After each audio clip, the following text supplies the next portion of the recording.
Okay, so the Skeptical Atheist posted up a video on the U site called Free Will and Choosing Beliefs. And it was a pretty thoughtful, pretty interesting video. I would recommend that people check that out. And I'm going to try to say some things about it.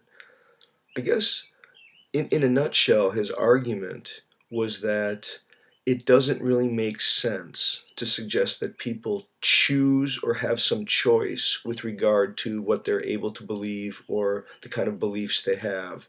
Instead, beliefs seem to be some kind of function or symptom of the knowledge base or the set of knowledge, the knowledge, the information structure that one has, that one has acquired.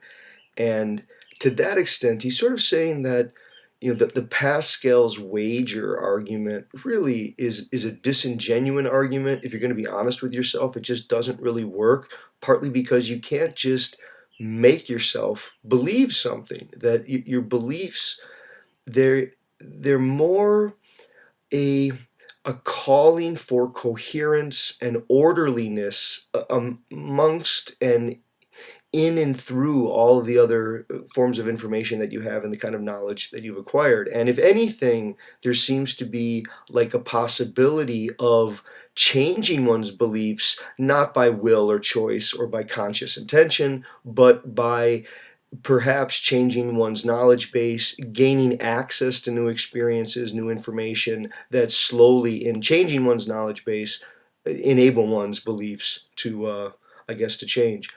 And again, it's a good, I think it's a good argument. I find that quite persuasive. I think that that's right in a lot of ways, that there's so much about that you'd want to say, it's kind of spot on. Okay, now from a whole nother angle, it's really problematic. Some of these words are just problematic. Knowledge, belief, what is imagine? What is think? If you think something, do you believe it? Is thought and belief, are they mutually exclusive? Are they inclusive? Does one imply the other? I think depending on the context, we could identify different ways that the words are used by different people. But this kind of abstract treatment of it, I think, is part of the problem, and it's part of what leads to these kind of quagmires that is insightful. And I do think it's an insightful video, and I want to rally behind what Skeptical Atheist is saying there, that you can't really come at it that way. I think from my own vantage, the concern would be, okay, a couple of things. One is that so many people in today's world of information overload, they now completely seek information that confirms the beliefs that they have. And so rather than, I guess, expanding their knowledge and gaining more experiences to, I guess, open a wider latitude of possible belief, I think what we're finding is that the just explosion of information, and it's on endless fronts. It's just everywhere, and that is making people in a kind of cognitive dissonance. I mean, we're scared little animals who chatter noises in an immense cosmos, and we're trying to stave off the terror of our maps being completely wrong. And that tendency is not only to only seek information and knowledge which confirms already existing beliefs, but there's lots of backward rationalizations. I'm going to post a link to a video that Athene had recently posted on backward rationalization in that process. And in psychology, isn't it a very important process to keep your eye on, that the way that knowledge and beliefs work back and forth with one another to inform one another, largely in terms of one's projects, of what does one want or believe to, is possible to do. See, okay, now there are other fronts too. Like if we say, for example, that it is only the knowledge base that sets the conditions for belief, and that belief is a kind of symptom. Well, is that something that we believe or something that we know? See, I mean, do you see what I mean? The boundaries between some of this stuff get very funny. I think part of the more dynamic is you got to move toward William James's kind of stuff in the will to believe. And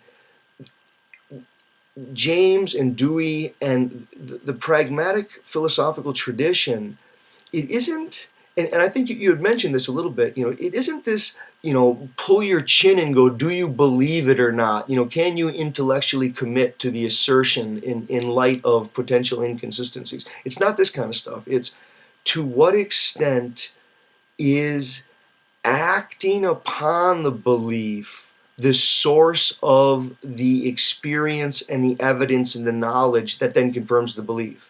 See, I think there are many kinds of beliefs, particularly beliefs in who one is, what one's potentials are, and the possibility that one could do meaningful, important things in the world.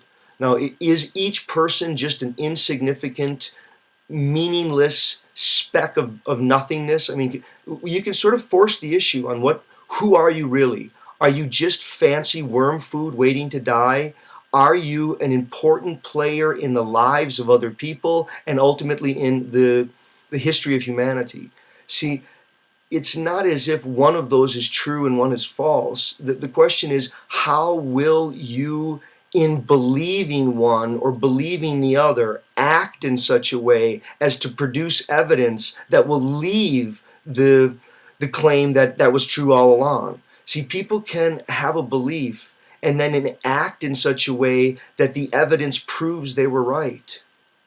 I think that's part of the difficulty there. And in order to get open to new knowledge, new kinds of experience, it may take a kind of belief.